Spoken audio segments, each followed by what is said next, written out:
I wanted to just talk about something that wasn't touched on. A lot of great talk so far, and that is that when I graduated from high school and then I went to college in the media industry, and I guess what I really wanted to do was be a movie maker and a film director, And a lot of people said, okay, you go to film school, and then you go through the unions and you do all these things and you become a camera operator or a focus puller, and then eventually, if you are in that industry for years and years, you can be a director too.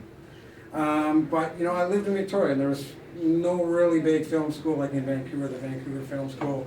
So I just decided, well, I'm going to take a different route, and just went to a media generalist school where I learned about radio broadcasting and publishing and video production, and also some of the theory behind communications. So kind of covered everything. But it was only in the last couple of years Apple came out with this thing called the App Store. Okay, so here we are, we're talking about iPads and iPhones, but what are we talking about? We're talking about apps. And so when the App Store came out in Canada, it was the first time in my life, and probably the first time ever, where there was a market where you could distribute content and you could tell stories, and there was no gatekeeper. So although there is a single gatekeeper, it's Apple, as long as you don't have hate literature or anything that's going to send viruses throughout the network, they're going to approve your app. So if you are an honest storyteller and you just want to put something out there, now is the time when you can do that. So if you look at radio or the music industry, there's very high-end gatekeepers at the top. You got your BMGs and your Warners and your Sony, and if you weren't the sound that they wanted, or if your uncle was a record producer, you could have been Elvis, but nobody would have ever heard your music. Now the book publishing industry is probably the most notorious industry for that sort of ecology, and the publishers.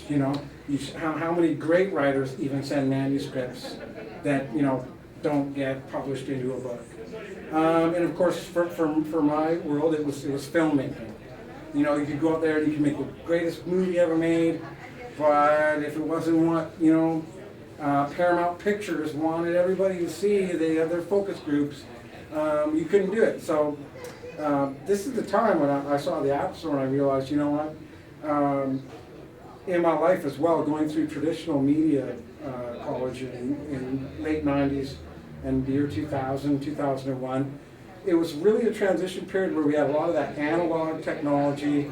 We were still doing tape to tape and editing with tapes, but the next year the students 1 year behind, they were all computers, there was no more tapes, and so everything was going digital.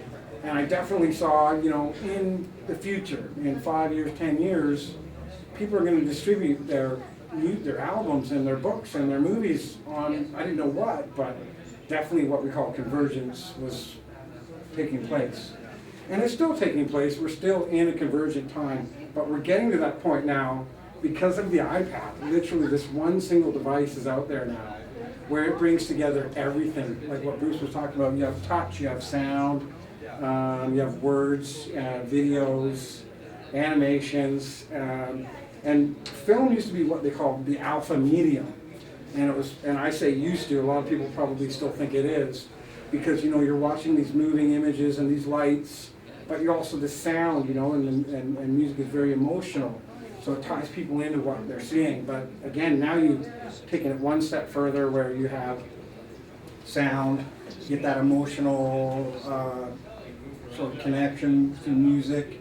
You can see moving images in a video or in an animation, but it's also something that you can touch, which is the very, very first time, besides a book, that you're actually touching something, and I think that's really key with the iPad. So as far as convergence goes, I think we're almost done in a world of convergence. I mean, you can add 3D, or you can add more, what do they call that? When you're virtual reality, like when maybe you're wearing a suit or whatever, things may go a little further. But the iPad is definitely the first device that's ever brought together everything in one.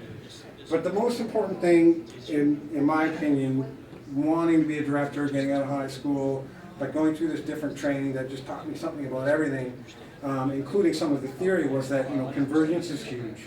So I worked in television for over 5 years, almost 10 years really, and I saw them dropping the ball.